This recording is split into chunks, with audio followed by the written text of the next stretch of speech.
बोलो शनिदेव भगवान की जय। आपका दिन मंगलमय हो, भगवान सदैव आप पर कृपा बनाए रखें। चलो कथा सुनाते हैं। एक समय स्वर्गलोक में सबसे बड़ा कौन के प्रश्न पर 9 ग्रहों में वाद विवाद हो गया। विवाद इतना बड़ा कि परस्पर भयंकर युद्ध की स्थिति बन गई। निर्णय के लिए सभी देवता देवराज इंद्र के पास पहुंचे और बोले, हे देवराज, आपको निर्णय करना होगा कि हम में से सबसे बड़ा कौन है। देवताओं का प्रश्न सुनकर देवराज इंद्र उलझन में पड़ गए। इंद्र बोले, मैं इस प्रश्न का उत्तर देने में असमर्थ हूँ। हम सभी पृथ्वीलोक में उज्जैनी नगरी में राजा विक्रमादित्य के पास चलते हैं। देवराज इंद्र सहित सभी ग्रह देवता उज्जैनी नगरी पहुंचे। महल में पहुंचकर जब देवताओं ने उनसे अपना प्रश्न पूछा तो राजा विक्रमादित्य भी कुछ देर के लिए परेशान हो उठे, क्योंकि सभी देवता अपनी अपनी शक्तियों के कारण महान थे। किसी को भी छोटा या बड़ा कह देने से उनके क्रोध के प्रकोप से भयंकर हानि पहुंच सकती थी। अचानक राजा विक्रमादित्य को एक उपाय सूझा और उन्होंने विभिन्न धातुओं स्वर्ण, रजत, चांदी, कांसा, ताम्र, तांबा, सीसा, रांगा, जस्ता, अभ्रक व लोहे के 9 आसन बनवाए। धातुओं के गुणों के अनुसार सभी आसनों को एक दूसरे के पीछे रखवाकर उन्होंने देवताओं को अपने अपने सिंहासन पर बैठने को कहा। देवताओं के बैठने के बाद राजा विक्रमादित्य ने कहा, आपका निर्णय तो स्वयं हो गया। जो सबसे पहले सिंहासन पर विराजमान है वही सबसे बड़ा है। राजा विक्रमादित्य के निर्णय को सुनकर शनि देवता ने सबसे पीछे आसन पर बैठने के कारण अपने को छोटा जानकर क्रोधित होकर कहा, राजा विक्रमादित्य, तुमने मुझे सबसे पीछे बैठाकर मेरा अपमान किया है। तुम मेरी शक्तियों से परिचित नहीं हो। मैं तुम्हारा सर्वनाश कर दूंगा। शनि ने कहा, सूर्य एक राशि पर 1 महीने, चंद्रमा 2.25 दिन, मंगल 1.5 महीने, बुध और शुक्र 1 महीने, बृहस्पति 13 महीने रहते हैं, लेकिन मैं किसी राशि पर 7.5 वर्ष 7.5 तक रहता हूँ। बड़े बड़े देवताओं को मैंने अपने प्रकोप से पीड़ित किया है।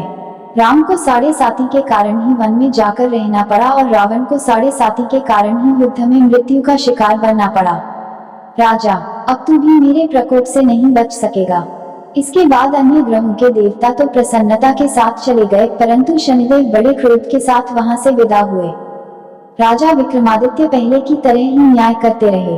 उनके राज्य में सभी स्त्री पुरुष बहुत आनंद से जीवन यापन कर रहे थे। कुछ दिन ऐसे ही बीत गए। उधर शनि देवता अपने अपमान को भूले नहीं थे। विक्रमादित्य से बदला लेने के लिए एक दिन शनिदेव ने घोड़े के व्यापारी का रूप धारण किया और बहुत से घोड़ों के साथ उज्जैनी नगरी पहुंचे।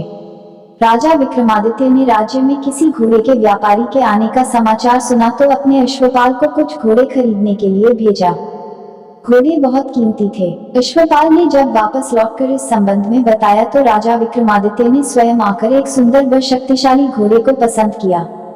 घोड़े की चाल देखने के लिए राजा उस घोड़े पर सवार हुए तो वह घोड़ा बिजली की गति से दौड़ पड़ा। तेजी से दौड़ता घोड़ा राजा को दूर एक जंगल में ले गया और फिर राजा को वहां गिराकर जंगल में कहीं गायब हो गया।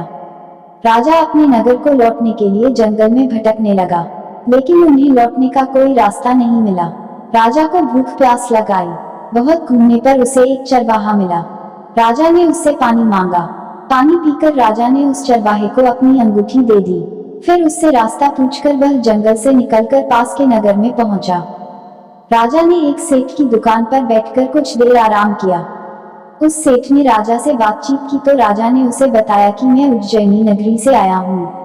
राजा के कुछ देर दुकान पर बैठने से सेठ जी की बहुत बिक्री हुई। सेठ ने राजा को बहुत भाग्यवान समझा और खुश होकर उसे अपने घर भोजन के लिए ले गया। सेठ के घर में सोने का एक हार खूंटी पर लटका हुआ था।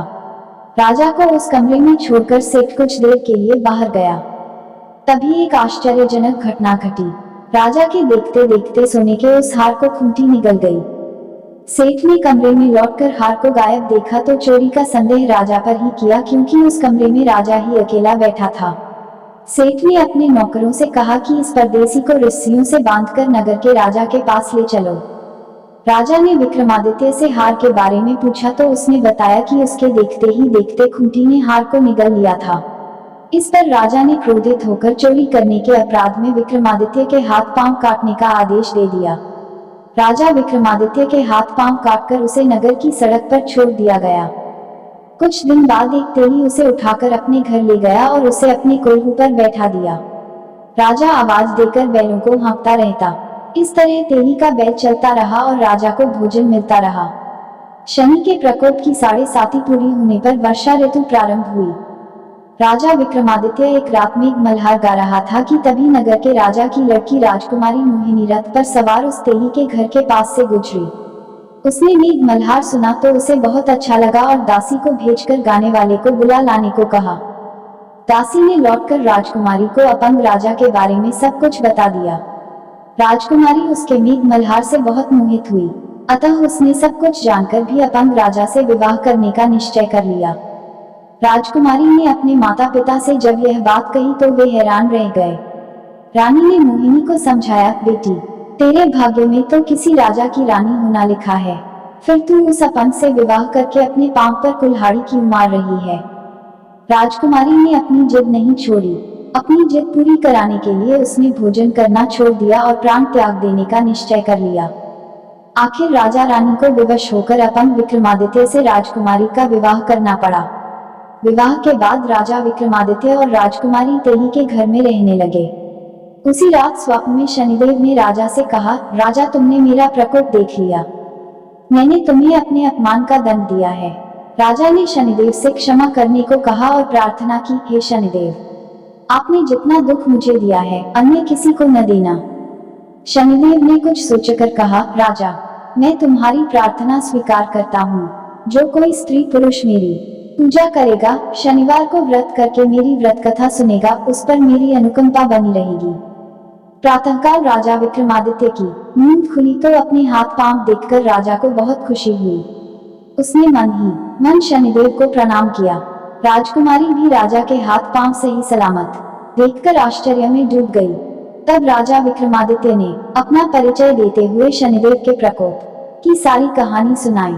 सेठ को जब इस बात का पता चला तो दौड़ता हुआ तेली के घर पहुंचा और राजा के चरणों में गिरकर क्षमा मांगने लगा। राजा ने उसे क्षमा कर दिया, क्योंकि यह सब तो शनिदेव के प्रकोप के कारण हुआ था। सेठ राजा को अपने घर ले गया और उसे भोजन कराया। भोजन करते समय वहां एक आश्चर्यजनक घटना घटी। सबके देखते देखते उस खूंटी ने हार उगल दिया। सेठ जी ने अपनी बेटी का विवाह भी राजा के साथ कर दिया और बहुत से स्वर्ण आभूषण, धन आदि देकर राजा को विदा किया। राजा विक्रमादित्य राजकुमारी मोहिनी और सेठ की बेटी के साथ उज्जैनी पहुंचे तो नगरवासियों ने हर्ष से उनका स्वागत किया। अगले दिन राजा विक्रमादित्य ने पूरे राज्य में घोषणा कराई कि शनिदेव सब देवों में सर्वश्रेष्ठ हैं। प्रत्येक स्त्री पुरुष शनिवार को उनका व्रत करें और व्रत कथा अवश्य सुने। राजा विक्रमादित्य की घोषणा से शनिदेव बहुत प्रसन्न हुए। शनिवार का व्रत करने और व्रत कथा सुनने के कारण सभी लोगों की मनोकामनाएं शनिदेव की अनुकंपा से पूरी होने लगी। सभी लोग आनंद पूर्वक रहने लगे। सब बोलो, शनिदेव भगवान की जय। कथा अच्छी। जय जय श्री शनिदेव भक्त हितकारी, सूरत के पुत्र विभु छाया महतार। जय जय श्री शनिदेव भक्त हितकारी, सूरज के पुत्र विभु छाया महतार। जय जय श्री शनिदेव भक्त हितकारी, सूरज के पुत्र विभु छाया महतार।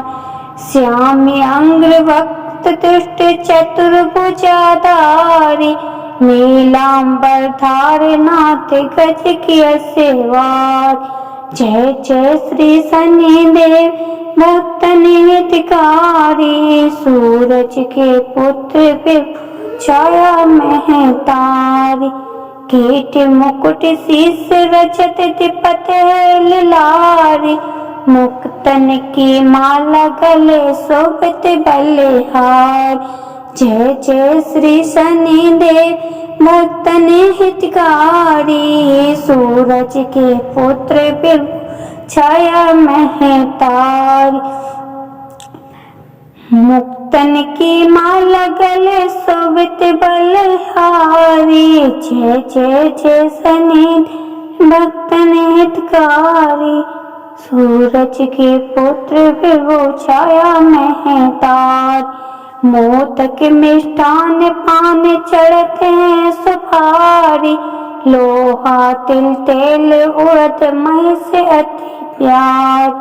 जय जय जय श्री शनि भक्तन हितकारी, सूरज के पुत्र विभु छाया में है तारी, देव तनुज ऋषि मुनि समरत नर नारी, विश्वनाथ धरत ध्यान शरण है तुम्हारी। जय जय जय श्री शनि भक्तन हितकारी, छाए सूरज के पुत्र विभु छाया में है तार। जय जय श्री शनि देव भक्तन हितकारी, सूरज के पुत्र विभु छाया में है तार। बोलो शनि देव की जय, बोलो हनुमान जी की जय, बोलो श्री रामचंद्र जी की जय। कथा अच्छी लगी हो तो वीडियो को लाइक सब्सक्राइब जरूर करना। Bye bye, thanks for watching. अगली वीडियो में फिर मिलते हैं।